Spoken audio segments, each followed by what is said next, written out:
ለማምለጥ ሙከራ አላደረክም ወይም ከዛ ቦታ ላይ ለመጥፋት ሀብታሞች አሳርደው ደማቸውን ይቀባሉ እያልከኝ ነው? የሬሳው ዋና ዓላማ ምንድነው? ለምንድን ነው ሬሳ የሚታጠበው?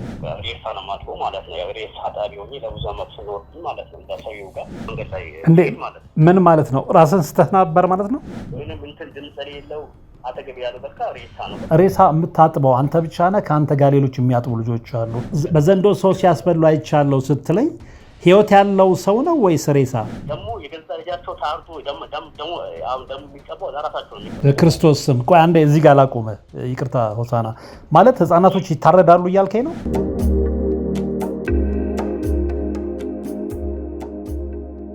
ሰላም ጤና ይስጥልን። በሀገር ውስጥና በመላው ዓለም የምትገኙ ወደ ቻናል ላይ ተከታታዮች የሆናችሁ ውድ ኢትዮጵያውያንና ኤርትራውያን እንደምን አላችሁ? እግዚአብሔር የተመሰገነ ይሁን። እኔ በጣም ደህና ነኝ። ያው እንግዲህ እሱ ፈቅዶ ፈጣሪ ፈቅዶ ዛሬም ተገናኝተናል። የዛሬው መርሃ ግብሬ ከሌሎቹ ጊዜ ትንሽ ከበድ ያለ ነው፣ መረር ያለ ነው። ነገር ግን በተለይ ደግሞ እኛ የምንሰራውን መርሃ ግብር ሁሌም እንደ ተረት ለሚቆጥሩ ጥሩ ማሳያ ነው ብዬ አስባለሁ እና ከዚህ ታሪክ ብዙዎቻችሁ ትማሩበታላችሁ፣ ብዙዎቻችሁ ያለንበትን እውነት ትረዳላችሁ ብዬ ስላሰብኩ የዛሬው መርሃ ግብር ወደ እናንተ የማቀርብ ነው የሚሆነው። ባለታሪካችን ሆሳና ይባላል። ይሄ ልጅ እንግዲህ በልጅነቱ እሱ በማያውቀው መንገድ ወይም ደግሞ ራሱን አስተው የወሰዱት ቦታ ላይ የተመለከተውን ነገር ነው የሚነግረን። በስልክ አነጋግሬዋለሁ እና በ6 እና በ7 ዓመቱ የሄደ ልጅ ዛሬ 26 ዓመቱ ነው። አልሞስት በትንሹ ከ10 ዓመት በላይ እዛ ስፍራ ላይ ነበረ። ህፃናት በአባቶቻቸው መዳፍ ላይ ሆነው መጥተው ሲታረዱ አይቻለው። እዛ ቦታ ላይ ባዕድ አምልኮ የሚደረግበት ነው።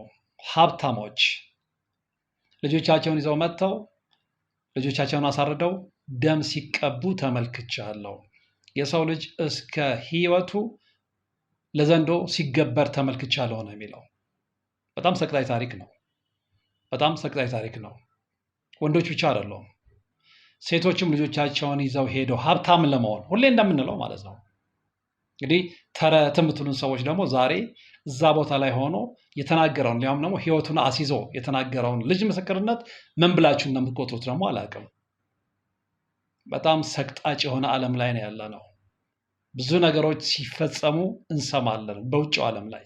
እኛ ሀገር ውስጥ ግን እንዲህ አይነት የሰው ሴጣኖች አሉ ብለን ስንናገር ዝም ብለን አይደለም። ያው ዛሬ ሆሳና ያን ያህል ዓመት የተመለከተውን ነገር ይፋ ያደርግልናል። በነገራችን ላይ ሆሳና ከዚህ በፊትም እንዲሁ ኦልሞስት ከዓመት በፊት ይመስለኛል ሌላ ሚዲያ ላይ ቀርቦ የገጠመውን ነገር ተናግሮ ነበረ። አንድ ባለሀብት ደውሎ እንዳስፈራራው ዛሬም ድረስ እያስፈራሩት እየዛቱበት ያሉ ባለሀብቶች እንዳሉ ይናገራል። ገበናችን ለምን ወጣ ነው? ይወጣል። ማስፈራራት በእግዚአብሔር የሚያምኑ ሰዎችን ከዓላማቸው ወደኋላ እንዲያፈገፍጉ አያደርጋቸውም። እውነትን ተናግረው ይሞታሉ። በርካታ ህፃናቶች መስዋዕት ከሚሆኑ እኛ እውነትን ተናግረን መስዋዕትነትን ብንከፍል እንመርጣለን። ለአንዳንዶቻችሁ የአድቬንቸር ሊመስላችሁ ይችላል። ነው አይደለም እንጂ እንደሌላው እያሽቃበጥን እንደሌላው ምንድነው ዝም ብለን ይሄ የአርቲ ቡርቲ ወሬ እያወራን ቢዝነስ መስራት አቅቶን አይደለም። አንድና አንድ ዓላማችን ህይወታችንን እንደ ቁማር አስይዘን የሰው ልጆችን ህይወት ማዳን ነው። የሚገባው ይገባዋል። እኛ ብዙ ተከታይ ስላለን ስለሌለን አይደለም። ብዙ ተከታይ አለመኖሩ አያሳስበኝም። እኔን ደግሜ ነግሬያቸዋለሁ። ነገር ግን ህፃናቶች አባቶቻቸው ሀብታም ይሆኑ ዘንድ ሲታረዱ ከማየት የበለጠ የዘቀጠ ማንነት የለም። ይህንን እናጋለጣለን፣ ይህንን እንናገራለን እንጂ ከዚህ በፊትም እንደነገርኳችሁ እገሌ አልበም አወጣ የእንትን ምርቃት እንትን ሆቴል አለ እያልኩኝ መስራት አያቅተኝም። ላም ዘና ብላችሁ ማለት ነው እየተከፈላችሁ። ሪሊ ህይወት ግን እሱ ነው ወይ ነው? ሰው በፈለገበት መንገድ ነው የሚሄደው። የሌሎችን የይዘት የመረጡትን ይዘት ምንድነው ክሬዲት እያሳጣሁ አይደለም። ማንም ሰው በፈለገው መንገድ መሄድ ይችላል። ግን እኔ በዛ መንገድ መሄድ አልፈልግም ነው። ህፃናቶች እየተራዱ ስለ አልበም አላወራም። የሰው ልጅ በእግዚአብሔር አምሳል የተፈጠረ የሰው ልጅ እስከ ህይወቱ ለዘንዶ እየተገበረ ለአዞ እየተገበረ እኔ ስለ ሆቴል ምርቃት አላወራም።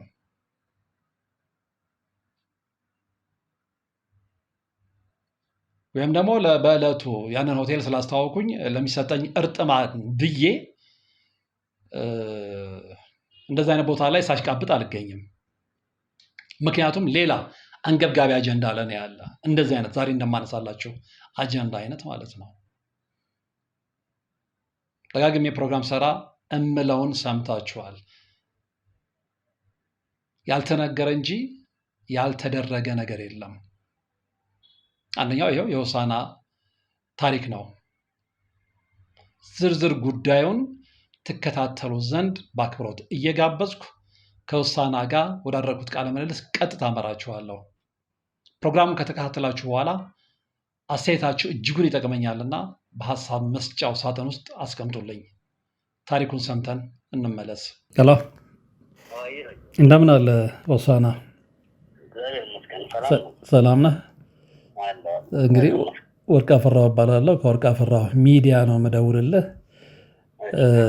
እንግዲህ አንድ በጣም ኢንተረስቲንግ የሆነ ታሪክ እንዳለህ አውቃለሁ። በጣም አነጋጋሪ የሆነ ታሪክ እና እሱን ታሪክ ለአድማጭ ተመልካቾቼ እንድታካፍልልኝ ነው የደወልኩልህ። ፈቃደኛ ነህ? መልካም። ስለዚህ ከጅምሩን ጀምር እስኪ። ሆሳዕና የት ተወልዶ አደገ? ሆሳዕና ተወልዶ ያደገው አዳማ ነው። ተወልጄ ያደግኩት አዳማ ነው። እንግዲህ ያው አዳማ ስል ያኔ ምንም የማውቀው ታሪክ የለም። እኔ የማውቀው እዛ ትውልዴ ብቻ ነው የማውቀው እና እዛ አጋጣሚ ስላልኩበት የሆነ እናቴ የሆነ እንትን ነበር የምትሰራበት የሆነ ድርጅት ነበረ። እዛ ድርጅት ላይ የሰራች አጋጣሚ ደግሞ ያው እናቴ የዛ ቤት ሰራተኛ ነበረች እና እዛ የሰራች ነው መሰለኝ። በቃ በዛ ገጠመኝ ያው እናቴ ያው እዛ አጋጣሚ ተደፍራ አረገዘች እና በአረገዘች ሰዓት ደግሞ አጋጣሚ ደግሞ ያው የተረገዝኩኝ ማለት ነው። ያው ተደፍራ የተረገዝኩኝ ከተረገዝኩኝ በኋላ እሷ ያው እዛ ምግብ የሰራች ነበረ። እዛ የነበሩ ደግሞ አጠቃላይ ሰራተኞች ያው እሷን ታሪክ ስለሚያውቁ በቃ እሷን ቤት ተከራይቶ አስቀምጧት። ለመጀመሪያ ተከራይቶ ነበረ። ከዛ ደግሞ እሷ ሳይክላት እነሱም በክራይ እንዲከፍሉላት አድርጎ አስቀምጧትኝ እና በዛ ገጠመኝ ደግሞ አጋጣሚ በቃ ተወለድኩኝ።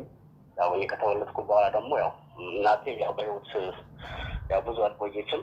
ያው እሷ ሞታለች ማለት ነው እና በቃ እሷ ከሞተች በኋላ ያው ትንሽ ያው ልጅ ነኝ። ያኔ ምንም አውቀው ነገር የለም። እዛ የነበሩ ሰራተኞች አጠቃላይ ያው እኔን ለመውሰድ በቃ አንዳችን ውሰድ ምናምን እያሉ እጣ ምናምን ያው አሳድሬው ሰው እንደነገረኝ እጣ ይጣጣልና እንግዲህ እጣ የሚጣልበት ሰው አጋጣሚ እጣ ያወጣለት ሰው ወደ ደቡብ መስመር ነበረ እና እሱ አጋጣሚ በቃ ያው ይዞ ወሰደኝ ማለት ነው ወደዛ። ያዛ ወስዶ ያው እንግዲህ ልጆኝ እዛ አሳደጉኝ፣ ያደግኩኝ። ያው እኔም ያደግኩኝ ስመጣ በቃ በደንብ በቃ ትንሽ ልጅም ሆኜ በቃ ራሴንም ያወቅኩ ያደግኩኝ ስመጣ አጋጣሚ ደግሞ ያው ከገቢኝ በቃ በጣም ትንሽ ራሴን ማወቅ ሲጀምር ያው ብዙ ተጽዕኖዎች ነበሩብኝ። ያው በሰውየውም ደግሞ እኔን ይዞ በመሄዱ ቤተሰቦቹ በጣም ከባድ ነገር እንትን አደረሱበት። ሌላ ልጅ ወልዳ ይዛ መጣ ከአንተ እንደዚህ ብሎ በቃ በጣም አሰቃዩትኝ። ያው እሱ ለእኔ እንደነገረኝ ነው። ከዛም በቃ በዛ መስመር እና እኔ በቃ ሰውየው ብዙም አልቆየም፣ በጣም ታመመ። ያው እኔ በደንብ አድርጎ እንደ ልጅ እያሳደገኝ ነበረ። ሲታመም በቃ ያኔ ታሞ ባለበት ሰዓት ነው ለእኔ ይህን ነገር የነገረኝ። አንተ እኔ ልጅ አይደለም እና እኔ እንዲህ አድርጌ ነው ያመጣሁህ እና ደግሞ እናትም ደግሞ ሞታለች፣ በህይወት የለችም። ስለዚህ አሁን እኔ አሳዳጊክ ነኝ እና እኔ አሁን ታምሜያለሁ፣ ልሞት እችላለሁ። ስለዚህ አንተ አሁን እኛ አሳዳጊክ ነኝ፣ አሁን በኋላ አንተ በቃ እዚህ መኖር አለብህ ብሎ ያው ብዙ ነገሮችን ነገረኝ። ያው ከነገረኝ በኋላ እሱም አልቆየም፣ ወዲያው ሞተ። ያው እሱ ከሞተ በኋላ በቃ ፈተናው እኔ ጋር በቃ በጣም ብዙ ፈተናዎች እኔ ጋር ጀመሩ ማለት ነው። ያኔ ስንት ዓመት ነበር? ይቅርታ ሆሳዕና ቢያንስ እኔ ያው ያን እሱ ሲሞት እኔ በዛ ሊባለው 6 ዓመት ወይ 5 ዓመት በቃ እንደዛ የራሴ ግምት ነው እንደዛ በቃ ይሆናል ብዬ አስባለሁ። ወንድሞች እህቶች የሉም? የሉም። እኔ በቃ እኔ ብቻ ነው እናቴ ያወለደችኝ። ከዛ ውጭ ሌላ አልወለደችም። ያው እኔ እንደሰማሁትኝ ማለት ነው።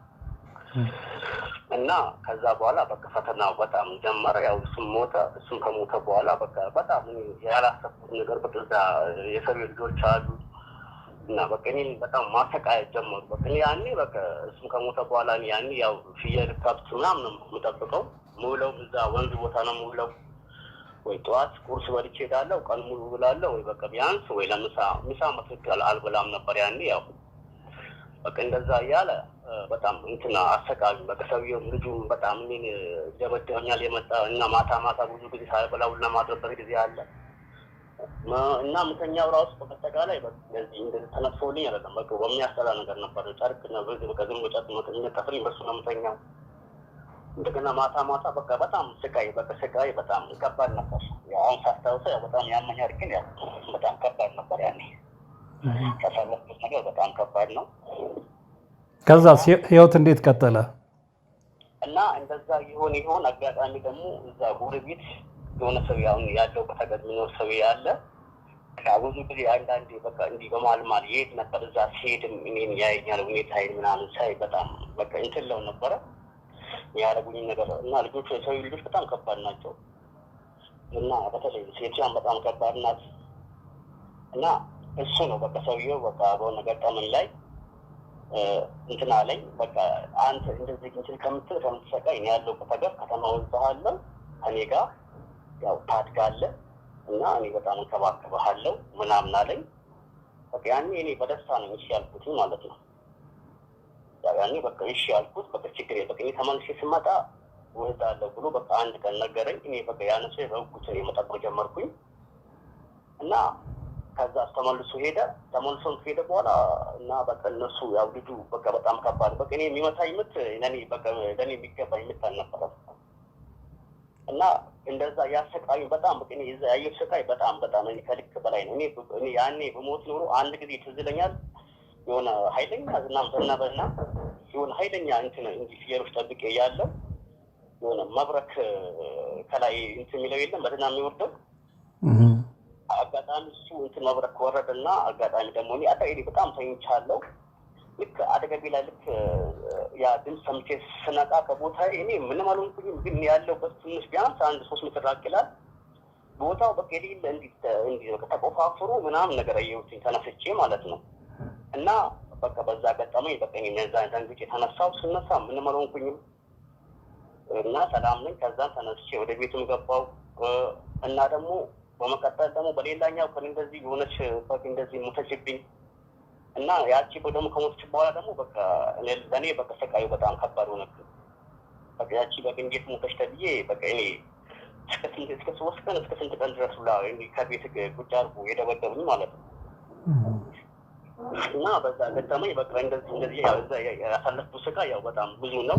አሁን ብነግርም ያው በጣም እንትን ይላል ሰዓት እንዳይበቃ ይችላል። ዋናው የነገርኩትኝ ያለሁት እና ያ ሰውዬ መጣ። ከዛ ያ ሰውዬ ከመጣ በኋላ ይዞኝ ወዳለሁበት ሀገር ይዞኝ መጣ ወደ ዳማ እና እዛ ይዞኝ ከመጣ በኋላ መናሪያ ገባን። ልክ በቃ ይዞኝ እስከ በቃ ተንከባክቦ ወደ መናሪያ መጣኝ። ልክ መናሪያ እንደገባኝ ከሰው የጠፋሁበት ለምን አንድ ሰፈር ናቸው እኔ ያላቀውም አላመንኩም ማለት ነው እና ከሰው ከጠፋሁበትም በኋላ ደግሞ አጋጣሚ ደግሞ በቃ ሆነ አንድ ከመናሪያ ልክ ስሙጣ ፊልድ ለፊት የሆነ ካፌ ነበር ያኔ። ልክ አመሸሁኝና እዛ ካፌ ላይ ሄድኩኝና እንደዚህ ቤተሰብ ጠፍቶብኝ ነው ምናምን ቢነገርኳቸው አታውቃቸው ማውስታቸው አታውቅም? አዎ እኔ ስልኳቸውን አላውቅም ስላቸው ከዛ በኋላ በቃ ችግር የለም አንተ ሲፈልጉ እዚህ ቀደም ስለሆነ ያገኘዋል እኛ ጋር ሁና አሉኝ። እኔ እነሱ ጋር ሆንኩኝ። በቃ እዛው ካፌ ላይ በቃ እኔ የምፈልግ ሰው እንደሌለ አውቃለሁ። ማንም እንደማይመጣ ሰማክ ሰውዬው ያናክል እንደማይፈልገኝ አውቃለሁ። በቃ እዛ ካፌ በቃ እንደ ቤት ልጅ ሆኜ መኖር ጀመርኩኝ እና እዛ ካፌ የኖርኩኝ ያለ ገጠመኝ ደግሞ የሆነ ሁሌ እዛ የመጣ ሰው ያለ የሆነ ሁሌ እዛ መጥቶ የሚጠቀም በቀት ላይ ምግቡን ቁርስ ይጠቀማል። ለብዙ ጊዜ ይመጣል እና አንድ ጊዜ ደግሞ እዛ አይቶኝ በቃ አንተ በቃ የሆነ ብርም ሰጠኛል በእጄ ምናምን በቃ ደስ ይለኛል በጣም በሰዓቱ አንድ ቀን በቃ እናገረኝ አንተ እዚህ ጋር እንዴት ነው ተቀጥረህ የምትሰራው ምናምን ሲል ተቀጥረህ የምትሰራው ሲለኝ አይ እንዲህ ቤት ጠፍቶብኝ ነው እኔ ከክፍለ ሀገር መጥቼ እዚህ ከመጣሁ ጠፍቶብኝ እስካሁን እኔ አልፈለጉኝም ከዛ እዚህ ነው የምሰራው አላገኛቸውም አልኩት በቃ ችግር የለም እኔም እንደበታው ወስጄ አንተን አስተምርሃለሁ ልጆች አሉኝ ምናምን ብሎ በቃ ብዙ ነገር ነገረኝ አሳመነኝ እሺ አልኩት በቃ በሌላ ቀን ተመልሼ እመጣለሁ አለኝ ሰውዬው ሄደ ሰውዬው እንደገና ብዙም ሳይቆይ በሆነ ሰዓት ላይ መጣ በቃ እንደዛው አናገረኝ ከዛ በኋላ እኔ እንደሳለኝ ሳይደሳለኝ በቃ አሁን ዛሬ እሄዳለሁ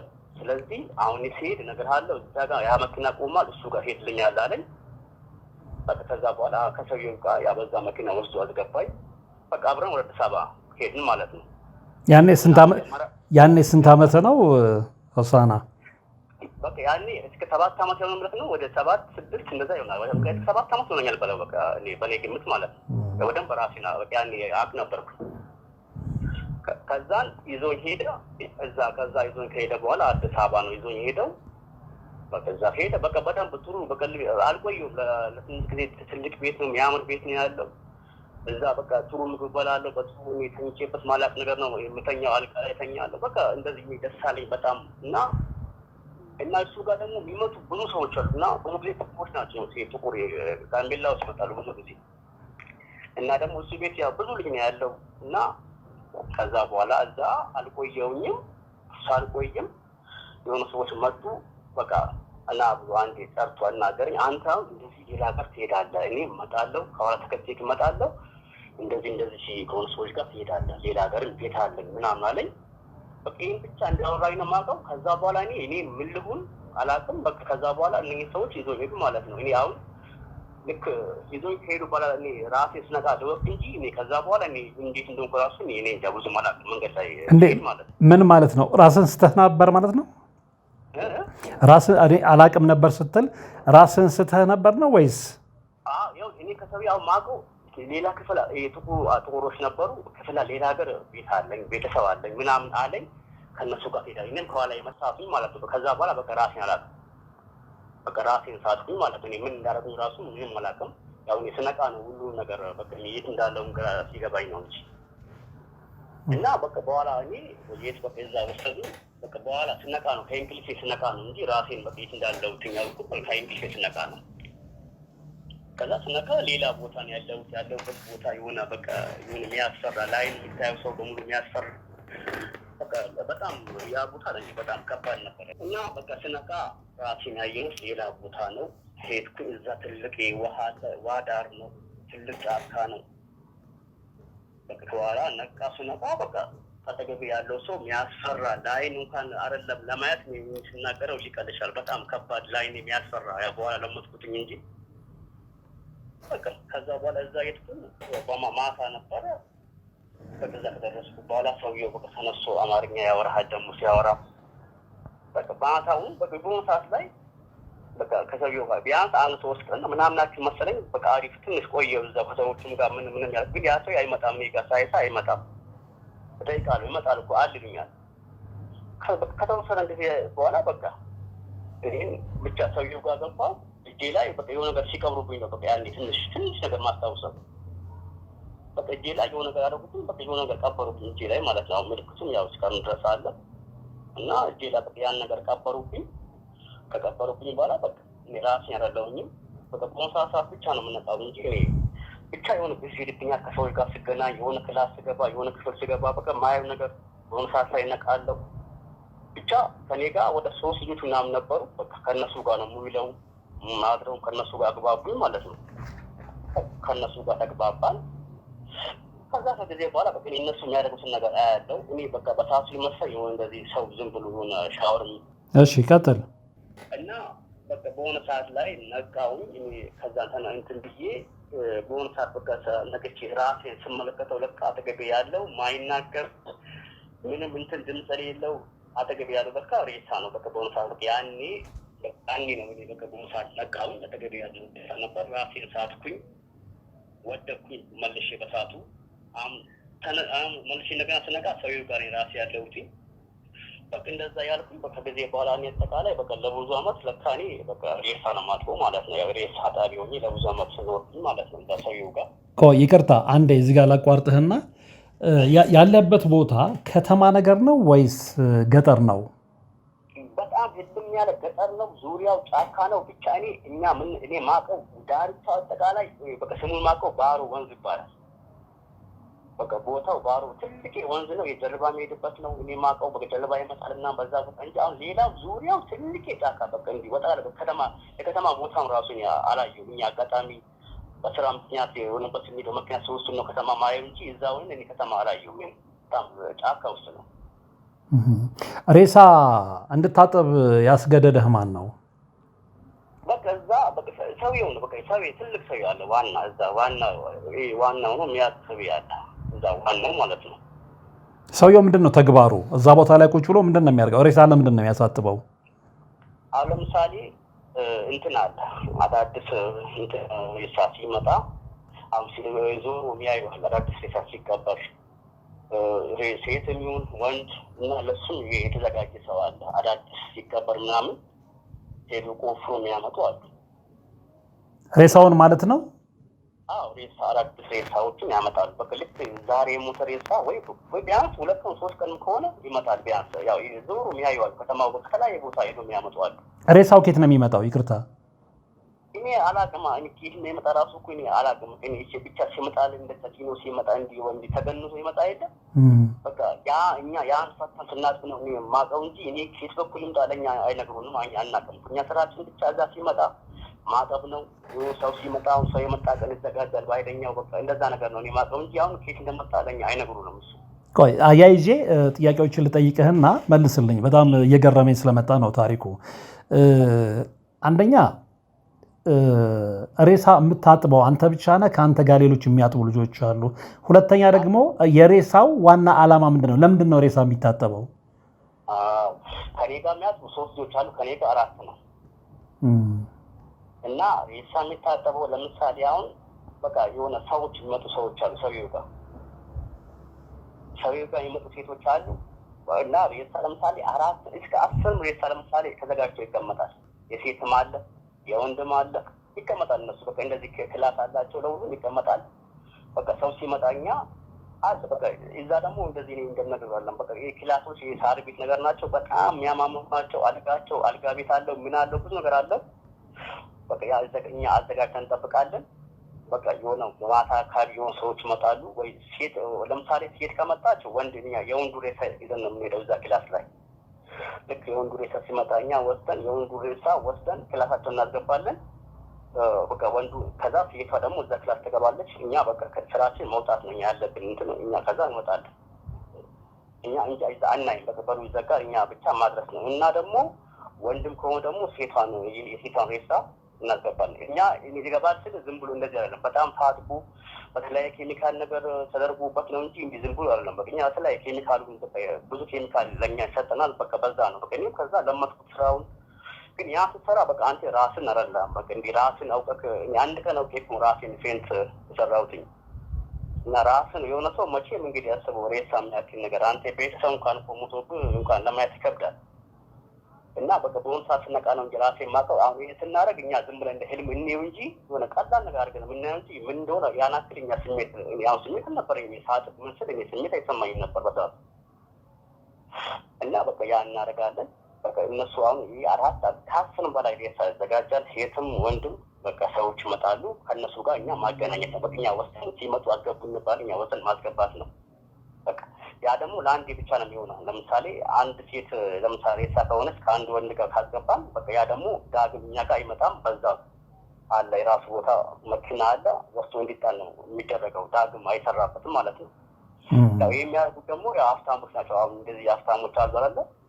አሁን ለባለ ሀብቶች ናቸው እነሱ። ያው በመኪና በተለያየ ነገር መጥቶ ነው ይሄን ነገር በቃ ተረጋጋሚ ይመጣሉ። እኔ በጣም የሚገርም በጣም ብዙ የዛ ሰምት ያው እዛ ተናገር ያለው ብዙ ባለስልጣናቶች በሚዲያ ራሱ ብዙ ያየኋቸው አሉ። የዛ ሀገር ባለስልጣናቶች አሉ። በቃ እዚህ አበሻ ራሱ ሆኖ በቃ ያኔ በጣም በቃ እዚህ አሁን በሚዲያ ሳያቸው ነው ያኔ ለምን በቃ በደንብ አስታውስ ነበርኩ ያኔ። እና እኔ በጣም ነገር ደግሞ የዛ ሀገር መንግስት በቃ በብዛት ጊዜ ይመጣል የዛ ሀገር መንግስት ነበር እንጂ እሱ በቃ እሱ መጣቀን በቃ ይለያል። በቃ ዝግጅቱ ይለያል። እዛ በጣም ከባድ ነው። አሁን ይሄ እንደምነግር አይደለም። በጣም ቦታው ሰፊ ጫካ ነው። ጥበቃው የተለየ ነው። በቃ በጣም ብዙ ሰው ነው ያለው። ትንሽ ሰው ውጭ ላይ ያለው ብዙ ሰው ነው፣ ግን ውስጥ እኛ ያለ ነው። እንሰራው እኛ ነን። በቃ ሁሉን ነገር የምናደርገው እኛ ነን። አዎ እዚህ ጋር ግን የበለጠ ግልጽ እንዲሆን ለእኔም ለአድማጭ ተመልካቾችም ዋናው የሬሳዎቹ እዛ መምጣት አሁን ለምሳሌ ቅድም ስትነግረኝ ምን ብለሃል? ለምሳሌ ሴት ሬሳ ቢሆን በደንብ በኬሚካል በሌላ ነገር ይታጠብና ለወንድ ይገባል ብለኛል አለ። ያ ወንድ ከሬሳው ጋር የሚገባው ወንድ በህይወት ያለ ነው ማለት ነው?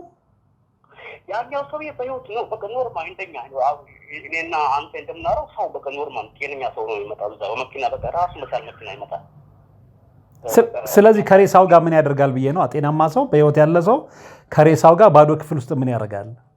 በቃ አምልኮ ነው። በቃ እዛ ገብቶ ከሬሳ አምልኮ የሚሰራላቸው በቃ እነሱ በቃ እዛ አምልኮ ይሰራል። ግን ከዛ ሬሳ ደግሞ አጠቃላይ የሚተኙ ሰዎች ደግሞ በሌላ ቀን ደግሞ አሁን ሲመጡ የግድ ደግሞ ልጅ ደግሞ ይመጣሉ። ለምሳሌ አሁን የሚያርግ ሰዎች ማለት ነው። እኔ በቃ ከሁሉም ነገር ደግሞ እኔ ከዚህም በላይ እኔ ልጅ አሁን አልኩ ልጅ ሲታረድ ምናምን የህፃን እሱን ተው፣ እሱ እኔ በዓይኔ እንደዚህ በቃ ሲደረግ እኔ በዓይኔ የማየው ነው። እሱ በቃ ጤነኛው የማየው ነገር ነበር ያኔ በሰዓቱ። በክርስቶስ ስም ቆይ አንዴ እዚህ ጋር ላቁምህ። ይቅርታ ሆሳና፣ ማለት ህፃናቶች ይታረዳሉ እያልከኝ ነው? ማንኛውም ባላስ የመጀመሪያ ልጁን ለሰይጣን ይዛ ወስዶ ይገብራል እኮ። በዓይኔ ያየኸው ነው ይሄ? ልጆች ሲታረዱ አይተሃል? በስመ አብ በዓይኔ ያየሁት ነው። ልጅ አሁን የሚያርደውም ሰውዬው ነው ደግሞ የገዛ ልጃቸው ታርዶ ደግሞ አሁን ደግሞ የሚቀባው ለራሳቸው ነው የሚቀባው። ወንድም ከሆነ ሴትም አለች ልጃቸው ይመጣል። በቅኛ ሁሉ እኛ በከተማ ምንም ስለማናውቅ ሁሉ ነገር በቅኛ እዛ እናያለን። ከዛ ያ ይታረዳል። ያ ደም ደግሞ የሚቀባው ለማን ነው? ላመጣው ሰው ለራሱ ደግሞ የሚቀባው ማለት ነው። እንደዚህ በቃ ፊቱ ላይ ነው ይሆናል። ሰው መርጫ አለው በዛ ነው የሚረጨው ማለት ነው። ደግሞ አባቶች ልጆቻቸውን ይዘው መጥተው ሀብታሞች አሳርደው ደማቸውን ይቀባሉ እያልከኝ ነው? አዎ ደማቸውን ራሳቸው በቃ ልጁ እዚህ ይመጣል። በቃ የሚያምሩ ይመጣሉ። እዛ ሰው ወዳው ያድላቸዋል። በቃ ትኩሱን ደም ደግሞ አንስቶ ሰውነታቸው በሙሉ በቃ ሱሪ አያወልቁም እንጂ ከሱሪ በታች ልብሳቸው ያወልቃሉ። በሙሉ ሰውነታቸው ያደም ይረጫል ማለት ነው። ከዛ እኛ የአንፃን ደግሞ የታረደውን ደም ምናምን ነገር ልጆች እንደገና እኛ ሰብሰብ አድርገን ወስደን ደግሞ የራሱ ማስቀመጫ ቦታ ለዛ ወስደን እናስቀምጣለን ማለት ነው። ልጆችን እነሱ ደግሞ ሬሳውን በቃ ልጆቹን የታረደው ማለት ነው። ኢየሱስ ክርስቶስ ወስደን በቃ ያው እኛ የግዴታ እኛ ምንም አገንችልም ግዴታችን ነው አለ። ምክንያቱም አንተ እዛ ያው እዛው አድገሃል፣ እዛው ደምዝሃል፣ ምንም የምታውቀው ነገር የለም። በቃ እዛ የተባልከውን ብቻ ማድረግ ነው እንጂ እኛ ምንም የምናደርገው ነገር የለም። እኛ በሰዓቱ ግን ሆሳና ይቅርታ አድርግልኝና እንግዲህ ከአንተ ጋር 4 ልጆች በዚህ ተግባር ላይ እንደተሰማራችሁ ነግረኸኛል እና በዚህ አይነት ሁኔታ ምን ያህል ጊዜ ቆየ እዛ ስፍራ ላይ? ኧረ እኔ በጣም ብዙ ቆይቻ። እኔ ሲሄድ በቃ ትንሽ ሆኜ መሄዴን ነው የማውቀው። ሲሄድ በጣም ትንሽ ነኝ፣ ግን ስመጣ በቃ እኔ ከዛ ፍቼ ስመጣ እኔ በጣም ትልቅ ነኝ። በጣም ቢያንስ እኔ አሁን እኔ በራሴ ግምት ወደ 26 እስከ 25 ይሄዳል ብዬ አስባለሁ። እኔ በራሴ ግምት ማለት ነው። አሁን ከዛ ከመጣ አሁን የ3 ዓመት ቢያንስ እኮ ከዛ ከመጣ 5 ዓመት ሊሆነኝ ነው። 5 ዓመት ሆነኝ ነው። ስለዚህ ከ10 ዓመት በላይ በዛ ድርጊት ላይ ነበርክ ማለት ነው? በቃ ኖር ያለው አብዛ ለብዙ ዓመት ኖር ያለው እዛ ለም አሁን ይሄ እንደዚህ አላስታውስም። አሁን ሜላክለውን እኔ በየትኩበትና የመጣ ጊዜ ማስታወስ ትልቁ ስመጣ ያን ማስታወሰው እንጂ እኔ እዛ ከዛ በላይ በቃ ቆይቻለሁ ብዬ ነው የማስበው። እንግዲህ ይኸውልህ አሁን ከአንድ አንደበት እንደሰማሁትኝ እንደተረዳሁትም ያ ቦታ ሰይጣናዊ አምልኮ የሚደረግበት ነው። ምንም ጥርጥር የለውም። ምክንያቱም ወላጅ አባት የመጀመሪያ ልጁን አምጥቶ ደም ላዩ ላይ የሚቀባ ከሆነ ሌላ ምንም ሊባል አይችልም እና እንደዚህ አይነት ነገር ግን እያደረጋችሁ አንተም እነዛ 3ቱም ልጆች እንቅልፍ ይወስዳችሁ ነበር ወይ? ልታመልጡ ከዚህ አይነት የሲኦል ስፍራ ምድራዊ ሲኦል ነው የምለው፣ ሌላ ስያሜ አልሰጠውም እና እንዲህ አይነት ነገር ከመፈጸም እንዲህ አይነት ነገር ከማድረግ የህሊና ሰላም ስለማይሰጥም ማለት ነው ለማምለጥ ሙከራ አላደረግም? ወይም ከዛ ቦታ ላይ ለመጥፋትና እንዲህ አይነት ነገርን ከምመለከት ብለህ ወደ ሌላ ቦታ ለመሄድ ጥረት አላደረግም? አሁን እንደዛ ነገር ማስቡ ወደ ራሴ ስመለስ ብቻ ነው። አሁን ለምሳሌ ቀን እኛ ዋና ስራችን ብዙ ጊዜ ማታ ነው። በቃ በሆነ ሰዓት ወደ ራሴ እመለሳለሁ። ወደ ራሴ ደግሞ ስመለስ ያን ነገር አስበዋለሁ። ግን እሺ ወዴት ነው የማመጣው? ቤት በኩል ነው የማመጣው። አሁን እኛ እኮ ለምሳሌ አሁን ይሄ እዛ ቦታ ብቻ አይደለም የሚሰራው። እኛ የሚሰራው በመኪና ራሱ እኮ ይዘን እንሄዳለን። በመኪና ራሱ በሽፍን መኪና እኮ በማታ ይዘን እኮ እንሄዳለን። የት ነው? ምን ይዛችሁ ነው የምትሄዱት? ሬሳው ላይ እንሄዳለን። የተለያዩ ቦታዎች ከተሞች ይዘን እኮ እንሄዳለን።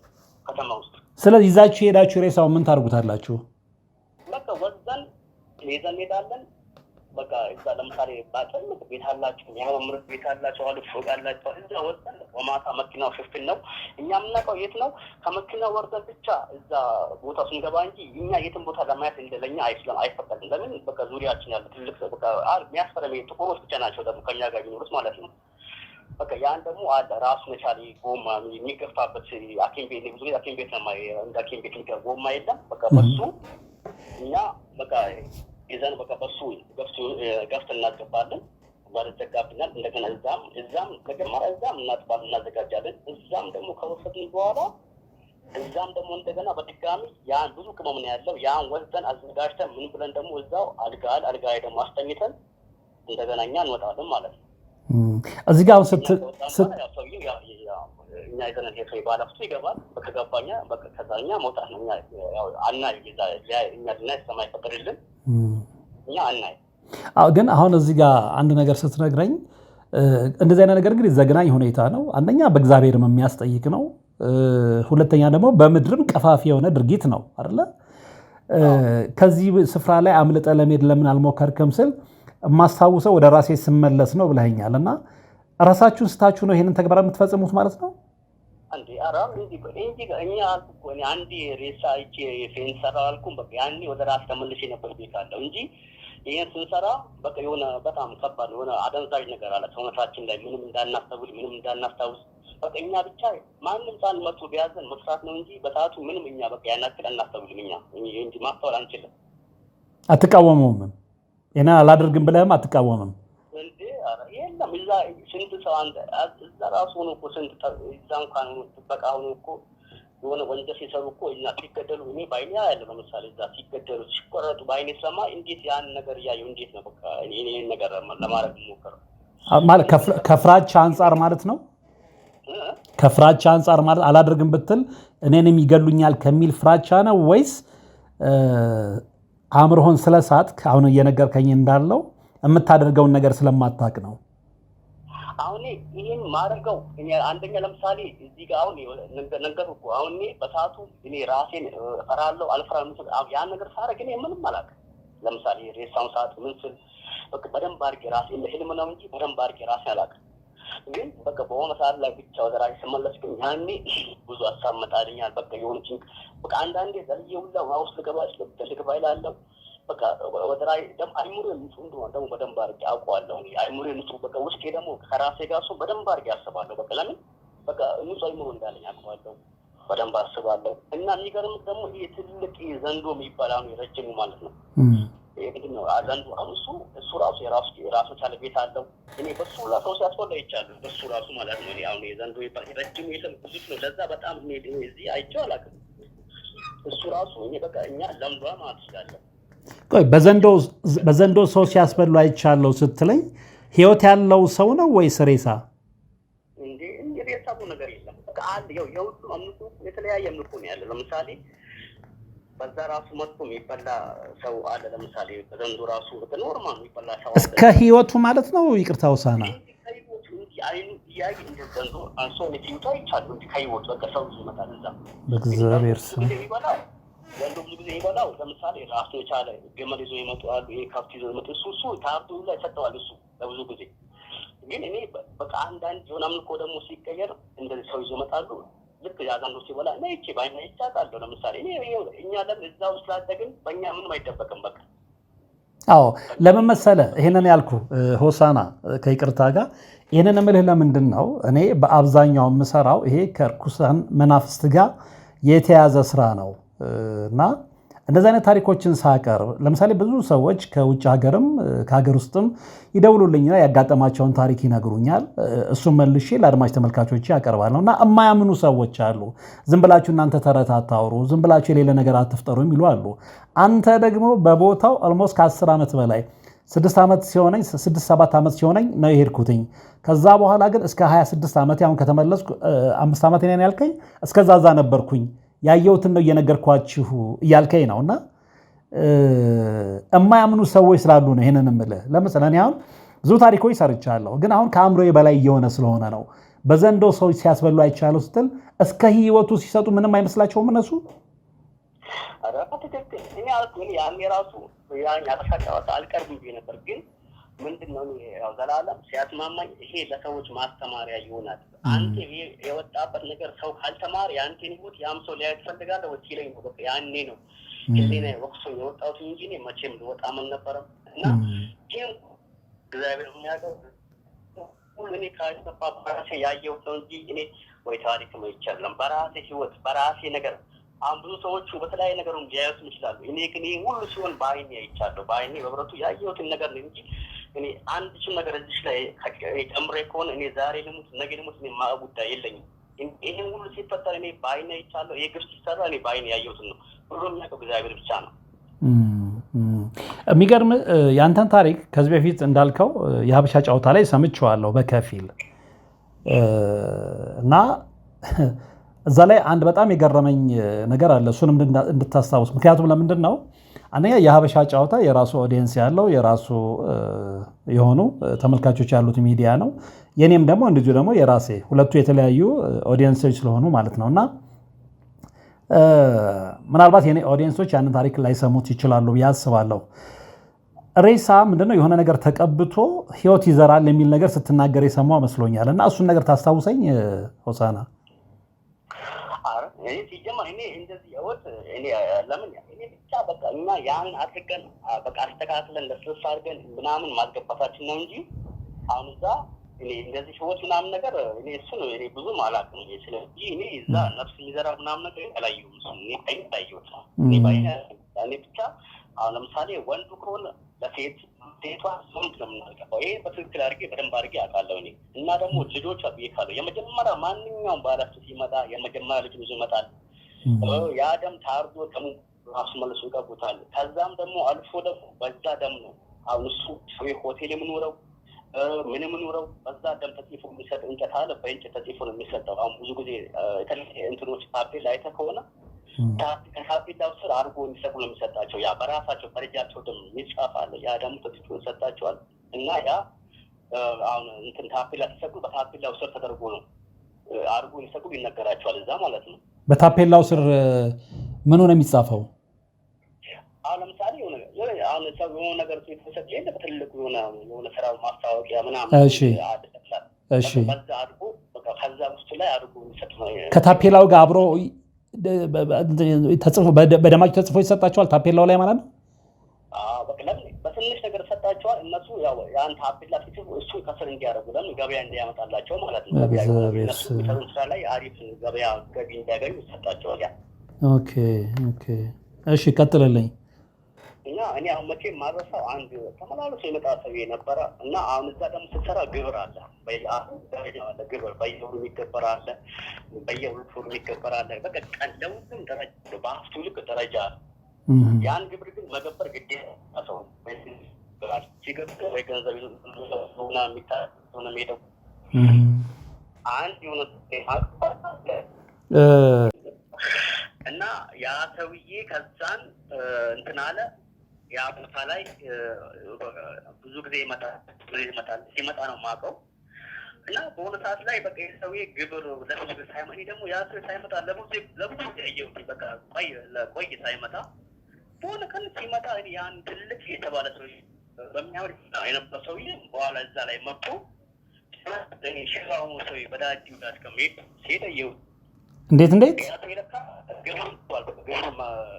ግብሩን ስላቆመ ለካ ያለው ነገር ሁሉ ጠፍቶታል ሰውዬው ማለት ነው ግብሩን ስላቆመ ነው ግብሩን ስላቆመ ከሰራ በቃ ይመስለኛል በቃ መጥቶ እዛ ሁላ በቃ ሰውዬው ሲያወራ ሲጨቃጨቅ ገና እንደዚህ ይሄ በቃ ካሁን በኋላ አልሰራልም ካሁን በኋላ አላረግልም ሁላ በቃ እኔ ያለኝ አጣው በቃ ብዙ ነገር ሲናገር ነበር በሰዓቱ በጣም እሺ ያው ትልቅ የነበረ ሰውዬ በቃ ሽባ ሆኖ ሲሄድ አይዛየው ለብዙ ጊዜ ሀብታም የነበረ ሰውዬ ነው የሄደበት መኪና ሁሉ በቃ እኔ በተለያየ መኪናዎች ሁሉ ያማምራሉ ብታይ በቃ ለኛ ሁሉ አንዳንዴ ሲመጣ እንዲህ ልብሱ ላይ ይዞልኝ ይመጣል ሰውዬው በቃ እንደዛ ነገር ነበር በኋላ ግን በቃ እንደዚህ ሰውዬው ከሱ ሽባው ሲመጣ አይቼው ለካ እዛም ለብዙ ታሙ ነው ሽባው ነው ለካ እንደጋ ተመልሶ ወደዚህ የመጣው ሰውዬው ከዛ አላረግልም ምን በቃ ብሎ ያን ሰውዬው ሁላ በቃ ሲሸኘው ይቻለው እኔ እንዴት ካሁን ግብር በቃ በግብር ምክንያት ማለት ነው እና የፈለግም እንደዚህ ነገር ሰዎች ሲገቡ የግዴታ ዋጋ መክፈል ይሁን እንደዚህ አይነት ተደርጎ ነው እንጂ ቤተኛው መንገድ አንተ ግብርን አንድ ቀን እንኳን የምታሳልፍ በቃ የለም። በቃ አንተ ያለ ነገር በሙሉ ሰውዬው ብትዛ የሆነ ነገር ያደርግብሃል። እንደዛ ነው የሚሰራው ሰውዬው፣ ያኛው ዋናው ማለት ነው። ሌላስ ምን አየህ? እንግዲህ ብዙ ነገር አሁን በጣም የሚዘገንኑ ነገሮችን እየነገርከን ነው ከራስህ የህይወት ተሞክሮ ማለት ነው። እና በሰው ዘንዶ ሲበላ አይቻለሁ፣ ልጆች ሲታረዱ አይቻለሁ ብላለህ። ሌላስ የምታስታውሰው እንደው መራራ ገጠመኝም ቢሆን ሌላ የምታስታውሰው ገጠመኝ አለው? ሳና ያው እኔ በጣም በቃ እኔ እስካሁን ድረስ ነው ከውስጤም በቃ የማይጠፉት ሁሌ የመጡብኝም ደግሞ እነኛ የሚታረዱ ልጆች በቃ ለምን እነሱ ከራሴ ጋር ስለማይ ያ ነገር እኔ በጣም ያመኛል። እና አንድ ጊዜ አንድና እንደዚህ የሆነች በቃ እናት ናት ከልጇ ጋር ነው የመጣችው። እሷም እንደዚህ ልጇን እንደዚህ ታስገብ የመጣችው ደግሞ እኔ ወደ ራሴ ተመልሼ ቁጭ ብያለሁ። ውጭ ነው አጋጣሚ የሆነ እኛ ቦታ ይለያል፣ ከኛ ማንም አይገናኝም። አጠገቤ ዘንዶ እንዳለ አውቃለሁ። እሷ ልክ ወደኛ እኔ ደግሞ አሁን የራሴ ቋንቋ አለኝ እዛ የምናወራበት አማርኛ እናወራ፣ እኛ የምናወራበት ቋንቋ ይለያል። እዛ በቃ የተማርነው አለ እና እሷ ስትመጣ አጋጣሚ እኔ ዘንዶ ደግሞ ዝም ብሎ እኛ ጋር ሰው አይጠጋም፣ በጣም ከባድ ነው። እና ስትመጣ እኔ በአማርኛ ብቻ አርጫልጫል እንዳትገዛውኝ አልኳት። ሴቷ ስትመጣ በቃ እኔ ያኔ በቃ እንደገና በድጋሚ በጣም አሰቃዩ ሰውዬው በቃ ይሄን ነገር ያው ዙሪያችን ሰው አለ እኛ ምን እንደምናወራ መልሶ አስገቡኝ። በጣም በቃ ያኔ አሰቃይ ደግሞ እጃቸው ላይ እንዲህ ሲከትብኝ በብረት ነገር ነው በእሳት ነገር ነው እጅ ላይ እንዲህ የሚከተው ነገር አለ። በቃ ያኔ ያቺን ብቻ መወራቴ ምን ዋጋ ከፈልኩኝ እጄ ላይ እንደገና በብረት የሆነ ነገር ቀበሩብኝ። አሁን በሁለቱም እየተቀበሩ ነው። አንደኛው ተቀብሮብኝ ነበር፣ አንደኛው ደግሞ እንደዚህ በእሳት ነገር አስገብቶ ወጣብኝ። ለምን ተናገርክ ነው? አዎ ያ በቃ ያቺን ቃል ለመወራት ነው። አማርኛ መጠቀምኛ የለብንም የራሳችን ቋንቋ ስላለ ማለት ነው። እና በቃ በዛም በጣም ተሰቃይቻለሁ። በቃ እንደዛ ነገሮች ያው በጣም ነበሩ። ያው እንደዛ ነው እንግዲህ። ነገር ግን ከዛ አይነት የሲኦል ምድር እኔ የሲኦል ምድር ነው ቅድም እንዳልኩ ልለው የምችለው ይሄንን ቦታ እንዴት ልትወጣ ቻልክ? የወጣሁበት አንድ ጊዜ የሆነ እንደዚሁ ለብዙ ጊዜ እንደዚህ ሬሳ የዘነበት ምኔት ቦታ ነው እና አንድ አጋጣሚ የሆነ ሬሳ ሄድን። ከሄድን በኋላ ይህን ሬሳ አመቻችተን ምን ብለን አስበቃ አበቃ የጥባ አድርገን ያ ሁሉ የሚደረገው አድርገን አስገብተናል። አጋጣሚ ደግሞ ያን አስገብተን እኔ ውጭ ነው ያለ ነው ያለምን ቢያንስ ከረፍት በኋላ ተመልሰን የምንሄደው ወደ እዛ የነበርንበት ማለት ነው። እሺ ያን አዘጋጅተን ምን ብለን ያን ልክ ባስገባንበት ሰዓት ውጭ ቁጭ ብለን አለኛ እኔ ያለው ልጆቹም ሶስት ልጆች ደግሞ እነሱ እንደዚህ በቃ ቁጭ ብለዋል። አጋጣሚ ደግሞ እኔ የሆነ ሰውዬ መጥቶ ፊት ለፊታችን በቃ ጥቁር እኛ ብዙ ጊዜ የምናየው ጥቁር ነው የምናየው። እኔ ደግሞ ትንሽ አሁን እዛ የኛ አበሻ ነው የሚባለው እዛ እና የሆነ ሰውዬ በዛች አጋጣሚ ሲመላለስ አየሁትኝ። የዛች ቀን ደግሞ ሰውዬ ልክ ሲመላለስ አንዴ መጣ ሄደ። አጋጣሚ ደግሞ በቃ ለሪክ ነው ሰዓት መላስ አላውቅም። እኔ የሆነ የቤተ ክርስቲያን ቅዳሴ ነው የሰማሁትኝ ማለት ነው በሰዓቱ። ያቺ ቅዳሴ መጥታ ጆሮ ላይ ስትገባልኝ ልክ እጄ ላይ ደግሞ የነበረው በቃ በሰዓቱ የተቀበረው ቤት አለው በጣም በላኝ፣ አሳበረኝ። በራቅ ሲያሳብለኝ አጋጣሚ ደግሞ በቃ ያ ሰው የሆነ ሻወር ግባ ብቻ አላውቅም ሄደ። ቆይ ደግሞ ዳግም ሲመጣ መውጫ መግቢያው አላውቅም። አባ ገርታ ይሄ ቤት እንትኑ ፎቅ መውረጃው እናም ስለው እና በዚህ ጋር ገብታ በዚህ ቀን እንዲህ ብላ ብሎ አሳየኝ። ሄጄ አየሁትኝ። ካየሁት በኋላ በቃ ማረጋጋት ነበረ። የሚከተለኝ ሰው ያው ብዙ የሚጠብቀኝ ሰው አለ። በቃ ቁጭ ብዬ እጄ አላስቀምጣለኝ፣ ግን የቤተ ክርስቲያን ድምፅ ደግሞ ጆሮ ላይ ይገባል። በቃ መቶ ድምፅ ቅዳሴ ምናምን ይሰማኛል በሰዓቱ። በቃ እጄ አላስቻለኝ። ልክ እጄን በጥርሴ ነው የበላሁት። ብረቱ የተቀበረበት ነው የተቀበረው። በጥርሴ ስነክሰው ከላይ በቃ የሆነ ነገር ወጥቶ ነው ከእጄ የወደቀው ማለት ነው። በቃ በጥርሴ ነከስኩትኝ። ያ ነገር ወጥቶ በእጄ ሲወጥቅ በቃ ያኔ ሰው ያሳየኝ መንገድ እጄ ይደማል። በጣም ተናስቼ በሰውየው መንገድ በቃ ወታች ፎቅ ነው ወደ ምድር ነው። ወደ ምድር ደግሞ ስወርድ ጥበቃዎች አሉ ምናምን፣ ስሩ ሆቴል ነው፣ ጨለማ ነው። ቦታው ያ ጨለም ይላል። አስባት ይታየኛል። አጋጣሚ ያኔ አስባት አይቻል አቅም እዛ ከተማ ላይ በቃ ተናስቼ ያ ቅዳሴ ደግሞ አያቆመው። ያ ጥበቃው ደግሞ ኧረ አንዴ ቆይ እዚህ ጋር ዝም ብዬ እኮ ነው እዚህ አስፋልት ነው ይችላል የሆነ ነገር ቢሸወጡትና ብቻ እኔ እግዚአብሔር ያዘልኝ ሰውዬው በሩ ከፍቼ ያኔ ከኋላ የሚከተለኝ ሰው የለም ያላቅም እግዚአብሔር ለምን ካላ እንዳደረገልኝ አላቅም ብቻ አላቅም ያው እግዚአብሔር ያውቃል ነው እና በሰዓቱ ተነስቼ ያን ቅዳሴ የሰማው ያ ቅዳሴ ሳያቆም አስፋልት መኪና የለም ከውሳ ውጪ ተነስቼ ያን ቦታ በስነ ስርዓት ቅዳሴው የሰማው ሄጄ ቤተ ክርስቲያን ደጅ ላይ እዛ ተቀመጥኩ። በቃ እዛ ሲቀመጥ ዘበኛ ነበረ ሲያይ እጄ ደምቷል ከየት ነው ስለኛ አረጂ እንጂ በቃ የራሴ ምክንያት ነገርኩትኝ። እሱን ጨርቃ ምትወጂኝ አሰረኝ ያ ደም ቆመልኝ ገብቼ ያ ሰውዬው አስገብቶ አስተኛኝ። እኔ በህይወቴ እንደዛች ቀን ደስታ ሰምቶ ያውቅም። ያም ቅዳሴ ለረጅም ሰዓት ቀጠለ ጆሮዬ ላይ በቃ እኔ እንደዛች ቀን እንቅልፍ ተኝቼም አላውቅም። እንደዛ አይነት ደስታም አይቼም ሰምቼም አላውቅም። ለእኔ ለመጀመሪያ ደስታ ያን ጊዜው ማለት ነው። በቃ እዛው ገብቼ ያደርኩኝ ሰላም አለው እንቅልፍ በቃ ሲነጋ ነው። በቃ ሲነጋ አካባቢ በቃ ያኔ በደንብ ራሴንም በቃ ማስተዋል ጀመርኩ። የነበርኩት ነገር ስሙን ደንብ አድርጌ ውስጤ ላይ አውቀዋለሁ። ምክንያቱም ያው እናቴን ያስታውሰኛል። እና በቃ ነጋ ማይነጋ የለም ነጋ። ከነጋ በኋላ አጋጣሚ ደግሞ ሰውዬው በቃ እዛ የቤተክርስቲያን አባቶችም ነበሩ እና በቃ እዛም ገባሁኝ። አጋጣሚ በኪሴ የለም እጄን ማዩ በቃ እነሱም በቃ ኬት ነው የመጣው አረ እንዲህ ከሆነ በቃ የራሴን ፈጥሬ ከሌላ ሀገር መጥቼ መንገድ ጠፋብኝ ማታ ምቼ ወድቄ የሆነ ነገር ቢነገርኳቸው ታውቀው ሰው የለም። አዎ የለም። እጄን አሳክሙ በስነ ስርዓት እዛ ቤተክርስቲያን የነበሩ ሰው አሳክሙኝ የምትፈልገው ቤት ነው እንደዚህ ናዜት አልኳቸው። ብር ሰጥቶኝ ከዛ ሀገር ያው መኪና ልወስድ ያው ከዛ ሀገር ያቋረጥኩኝ ያው ሰውን የጠየቅኩኝ በመኪና ወርሶ መኪና አሳፈሩኝ ያው እዛ ከተማው ላይ እና ከዛ ቀጥታ ወደ ጅማ የሚባል ሀገር ነው የመጣሁት። ጅማም ከመጣሁ በኋላ ረጅም ነው መንገዱ። የሆነ ጅማ ሆቴል አለ እዛ አጋጣሚ ፎቅ አለ እዛ መኝታዎች ላይ እዛው አደርኩኝ። በጠዋት እንደገና ሰውን እያጠያየኩ ነው የምሄደው። ከዛ እንደገና ተነስቼ ከጅማ አዲስ አበባ ነው የመጣሁት። ያው አዲስ አበባ ከመጣሁ በኋላ እዛም እንደዚህ አልጋዬ አደርኩኝ። በቃ እግዚአብሔር መንገዱን በቃ ያሳኝ እዛ አሪፍ ተሰጥቶኝ በቃ ብዙ ብር ነው የተሰጠኝ። ያው እንደዛ ያረኩትኝ ያው መጥቼ ያው እዚህ ትውልድ ሀገር የገባው ናዝሬት ማለት ነው። ናዝሬት አዳማ ማለት ነው።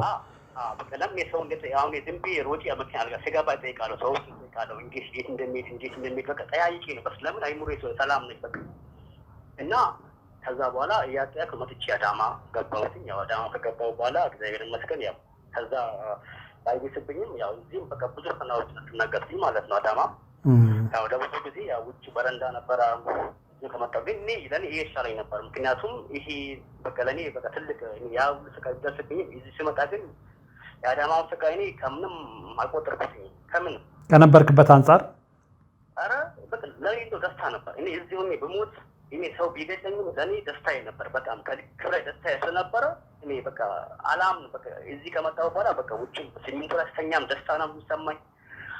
ያ ሁሉ ህዝብ ሳይ የሚሰማኝ ደስታ ለእኔ በቃ ለምን ያን እዛ የማየው ነገርና እዚህ የምታየው ሰው ነው የምታየው። በቃ አለቀ። ውጭ ብተኛ ነው ለእኔ ያ ምንም ለእኔ ቦታ አልነበረው። ውጭ መተኛቱ ውጭ ማደሩ እና እንደዛ ሆኜ ነው እኔ እግዚአብሔር ይመስገን ያቺ የቤተ ክርስቲያን ድምፅ ናት ለእኔ ከዚህ ሁሉ ያወጣችኝ ያቺ ናት ለእኔ በጣም በቃ።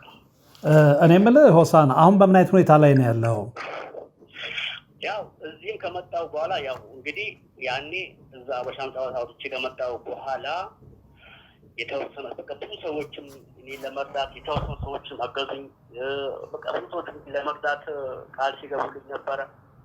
እግዚአብሔር ይመስገን ከወጣሁ በኋላ ጸበል ቤት እንደ ሰው ቤት ተከራይቼ መኖር ጀመርኩ እና በቃ ብዙ ነገር ከዛ በኋላ ብዙም ሳልቆይ ደግሞ እዚህ እኔ እዛ እኔን በሱ አሳደገኝ ያልኩ ሰውዬ ቤተሰቦች ዘመዶች ሳይቀሩ እኔ እንደውሉ ማስፈራራት በተለይ ደግሞ እኔ ያለሁበት ሀገር ላይ በጣም በዛሉ። ለምንድን ነው የሚያስፈራሩ? በቃ እንዴት ያነስም ለምን ጠራኸው በቃ አስታውስም በደንብ ለምን በቃ እንደዚህ በቃ ለምን አሁን እዛ ሀገር ላይ ደግሞ አይወጡም እንደዚህ ሌላ ይዞ አሁን በቃ ለምን ይዞ ስለሄደ ሌላ ወልዱ ይዞ ሄደ ስለመሰላቸው በዛ ይመስለኛል ብቻ አላውቅም። በቃ እኔ እንደውሉ በቃ ብዙ እኔ በተለይ እዚህ ወደ ባለ ሀብት ተባለ ስሙን የሚጠርቱ እናጠፋለን ጭራሽ እንደው አንዱ ምንድን ነው ያለኝ እኔ መጠቀሚያ አድርጎ አንድ ህይወትን የሚቀይር ገንዘብ ልስጥህና እነኚህ ሰዎች ይሄን እንዲያጠፉ ያደረጋቸው ከኔ ያገናኛቸውን ያለ እግዚአብሔር። የትኞቹ ሰዎች እኔን ያቀረቡኝ ሰዎች ማለት ነው። እሺ ይሄን አክል በለስተ ይሄን ነገር እንዳይወራ ትልቅ ምስጢር ትልቅ ነገር ነው ያወጣው። በቪዲዮ ስለተሰራ ያ ቪዲዮ ይውረድ ነው ያ ቪዲዮ እንዲወርድ አስደርግ ወይም ደግሞ ሰው እምቢ ካለ ከኛ ጋር አገናኘው ምናምን ብሎ ሁላ በቃ የተለያየ ነገሮች እኔ ከፈለክ ቤተኛውን መንገድ ያታገኝ እኔ ላደርግም አልችልም ካሁን በኋላ በቃ ብዙ ነገር ለብዙ ጊዜ እንደውም ያኔ የሆነ የተወሰነ ብር ላከልኝና እንደውም ተጨማሪ ኦቨር እንደዚህ ላከበት ይችላል። ይሄ ደግሞ ለገንዘብ ቦታ ይናቀዋለሁ ለገንዘብ ቦታ የለኝም። እኔ ብቻ እግዚአብሔር ብሎ ህዝብ ይህ ወንድሞቼ ከተማሩበት ለኔ ያ በቂ ነው። በቃ እኔ የተኛውን ገንዘብ ያሸውልኝ ለገንዘብ እኔ ገንዘብ ልኩን አይቼዋለሁ ብዬ ለብዙ ጊዜ ተሰራኝ ነበር ያ ሰውዬ ማለት ነው። እና እዚህም ከመጣሁ በኋላ በቃ በቃ ከዛ እኔ መልሼ ያው ብዙም ሰው የተወሰነ ከረዱኝ በኋላ ያው ብዙም ሳይረዱኝ እና ደውዬ እነሱም ዝጉልኝ በቃ ያው እነሱም ብዙ ነገር ሲልባቸው ዝጉልኝ አልኳቸው። እነሱም እግዚአብሔር ይስጣቸው ያው እነሱም ዘጉልኝ። ያው ሁሉ እኔ አካውንቴን ስልክ ቁጥሬን አጠፋፋው በቃ ሁሉም አጥፍቼ ካሁን በኋላ በቃ እኔ ይናክል ከሆንኩኝ በቃ ለራሴ እኔ ወጣት ነኝ ለራሴ አያቅተኝም ብዬ በቃ በራሴ መንገድ ሞከርኩ። ብዙ ነገር አቃተኝ አልቻልኩም። በቃ ለብዙ ጊዜ ራሴን ደብቄ ነበር። ግን እነሱም እግዚአብሔር ይስጣቸው ከስሬ ደውል ውስጥ ይገኙ ነበር እነሱም እና አሁን ደርሶ ደግሞ እኔ በቃ አልቻልኩም። በቃ ከበደኝ። አሁን ኩላሊቴም በጣም እሱን ነገር ሰምቻለሁ። እሱንም ብትነግረኝ በዚህ አጋጣሚ እንግዲህ የኔ የዩቲዩብ ተከታታዮች በዚህ አጋጣሚ ይሄን ታሪክ ከሰማችሁ ሆሳናን ብትረዱት ከእግዚአብሔር ታገኙታላችሁ ብዬ አስባለሁ። እና እንደ እግዚአብሔር ፍቃድ እንግዲህ የኔ ፕሮግራም ተከታታዮችም ፍቃደኛ የሆኑ ተከታታዮች እንዲረዱ አሁን ያለህበትንም የነበርክበትንም ግምት ከተው ቢያንስ የተወሰነ ጊዜ እንኳን ራስን የምትችልበትን ነገር እንዲያደርጉልህ በዚህ አጋጣሚ ጥሪ ማስተላለፍ ፈልጋለሁ። ነገር ግን ሆሳና ያ ሰው ያልከው ስሙን ጠቅሰው ነበር። ለምን ቪዲዮን አውርድ አለ? ስሙን ጠቅስኩም በቃ ብቻ በማውራቴ ነው። አሁን እንደዚህ በደምብ ሰሪያው እኔ በቃ በግልጽ ነው ያየሁትን ነገር በግልጽ ስላወራው በቃ ያን ነገር እንዴት በቃ እንደዚህ ታወራለህ ነው በቃ እሱ በግልጽ በቃ አንተ እዚህ ሽምግል ላይ ንጹህ ሰው የለም በቃ አንተ ገንዘብ ካገኘ እንጂ እኔም ለአንተ ና ገንዘብ ልስጥ በቃ ብዙ ነገር ነው እኮ እሱ ስሙ ካልተጠቀሰ ወይ ደግሞ እዚህ ድርጊት ውስጥ ተሳታፊ ካልሆነ የቪዲዮ መኖር እሱን ለምን አስፈራው ማለት ነው? ያው ቢኖርበት ነው ያው እዚህ ላይ ቢኖርበት ነው እንጂ ባይኖርበትማ እንዴት ይተኛል? ያው አጋጣሚ በዚህ ስራ ላይ ስላለ ከብሩስ ሆነ ይችላል እኔ ምን አውቃለሁ እንጂ ስሙን አልጠቀስክም የዚህን ሰውዬ የዚህን ግለሰብ እኔ ስም እዛ ተጠቅሰም እኔ ተቋርጧል እንጂ የማንም ስም በይፋ አልወጣም። እንግዲህ ምን አለ መሰለ እዚህ ምድር ላይ ሁለት አይነት ሰዎች አሉ። አንደኛው ለእግዚአብሔር ግዛት የሚያገለግሉ የእግዚአብሔር ሰዎች አሉ። በዛኛው በተቃራኒው ደግሞ ለሰይጣን ግዛት የሚያገለግሉ የሰይጣን ተከታዮች አሉ። ሁልጊዜ በሁለቱም መካከል ፍልሚያ ይኖራል ዓለም እስካለች ድረስ ማለት ነው። ስለዚህ የሰው ልጆች ሁሌም እግዚአብሔርን ተገን አድርገው እስከያዙ ድረስ የትኛውም የጨለማው ኃይል ሊያስፈራራ አይችልም። ይህንን ማመን ያለብን። እንደውም ቅድም ደስ የሚል ነገር ነግረኛል። አንደኛ ያቺ የቤተ ክርስቲያን ድምፅ ነፃ ወጣችኝ ብለኛል። ሁለተኛ ደግሞ ከመጣ በኋላ ጸበል እንደተጠመቅ ነግረኛል። ጸበል ተጠመቅ?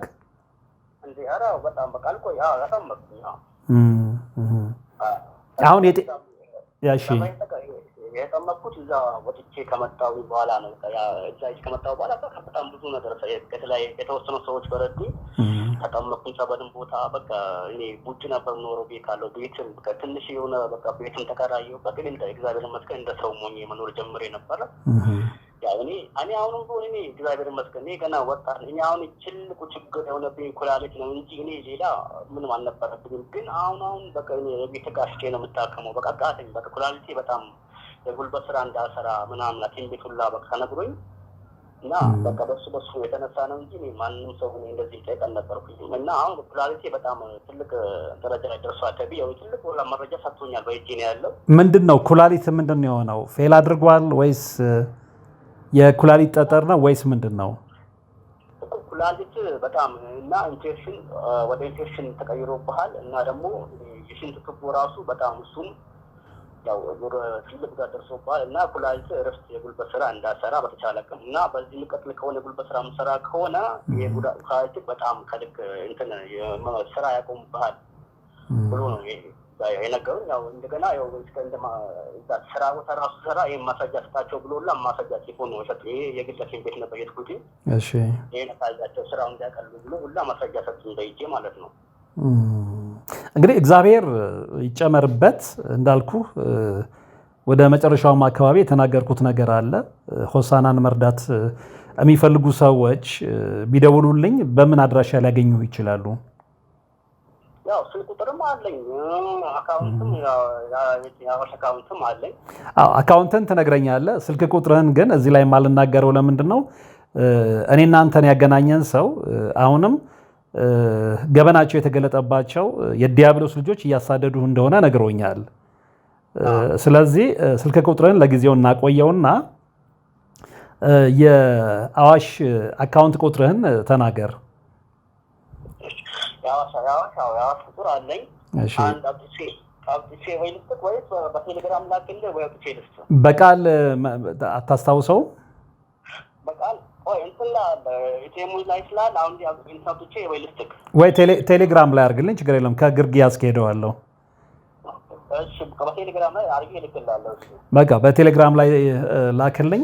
ሌላ እንግዲህ ከመጨረሳችን በፊት እንደው ምናልባት ለተመልካቾች ማለት እፈልጋለሁ የምትለው ነገር ካለ እድሉ ልስጥህ ሆሳና። አዎ በቃ እኔ በዚህ ስራ አጋጣሚ እንኳን በዚህ ስራ ሊገቡ ለማግባት ያሰቡ እንኳን ሊገቡ ያሉ ሰዎች ላይ ከዚህ ስራ ይወጡ እግዚአብሔር ይህ ነገር ለነሱ አይሆንም። ይህ በጣም ከባድ ነገር ነው። በቀላሉ የሚወጡት ነገር አይደለም።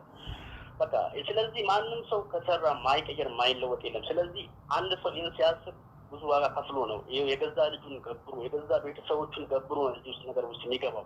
ያን ነገር ካቆመ ደግሞ የሱ ህይወት የለም። በቃ ብዙ ነገር ነው ያለው እና ከእንደዚህ አይነት ነገር ቢቆጠቡና ወደ እግዚአብሔር ይመለሱ ደስ ይለኛል። እኔ በእውነት እኔ ማንም እዚህ ውስጥ ስራ ይግባቢ እኔ ማንንም እኔ እንጃ እኔ አልመክርም እና ማንም ወደዚህ የሚገቡ ሰዎች ካሉ ራሱ ከዚህ ሀሳብ እንዲወጡ እፈልጋለሁ። እንግዲህ እኔ ሀሳብ ያ ነው። መልካም።